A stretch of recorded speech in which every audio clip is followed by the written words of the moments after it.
Une chronique chapitre 19. Après cela, Nachash, roi des fils d'Amon, mourut, et son fils régna à sa place. David dit, je montrerai de la bienveillance à Hanan, fils de Nachash, car son père en a montré à mon égard. Et David envoya des messagers pour le consoler au sujet de son père.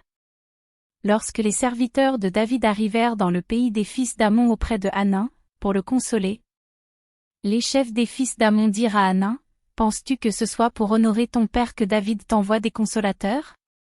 N'est-ce pas pour reconnaître la ville et pour la détruire, et pour explorer le pays, que ces serviteurs sont venus auprès de toi? Alors Hanan saisit les serviteurs de David, les fit raser, et fit couper leurs habits par le milieu jusqu'au haut des cuisses. Puis il les congédia. David, que l'on vint informer de ce qui était arrivé à ces hommes, envoya des gens à leur rencontre, car ils étaient dans une grande confusion, et le roi leur fit dire, restez à Jéricho jusqu'à ce que votre barbe ait repoussé, et revenez ensuite.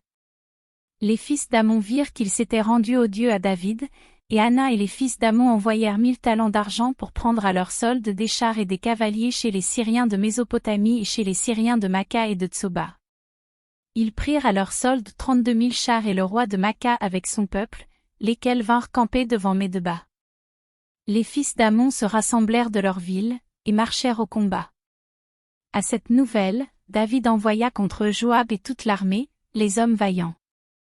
Les fils d'Amon sortirent, et se rangèrent en bataille à l'entrée de la ville, les rois qui étaient venus prirent position séparément dans la campagne. Joab vit qu'il avait à combattre par devant et par derrière. Il choisit alors sur toute l'élite d'Israël un corps, qu'il opposa aux Syriens.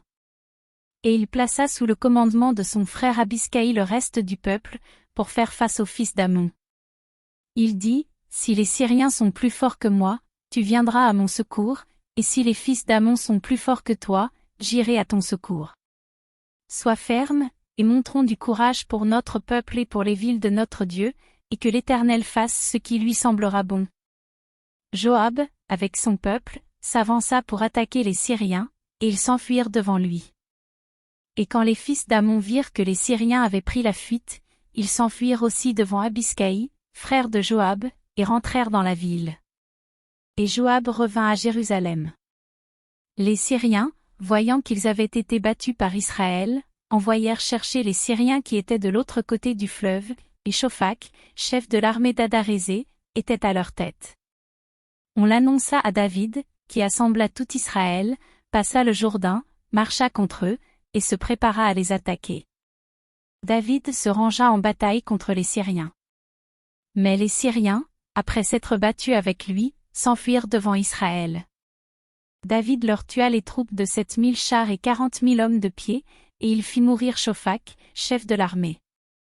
Les serviteurs d'Adarézé, se voyant battus par Israël, firent la paix avec David et lui furent assujettis. Et les Syriens ne voulurent plus secourir les fils d'Amon.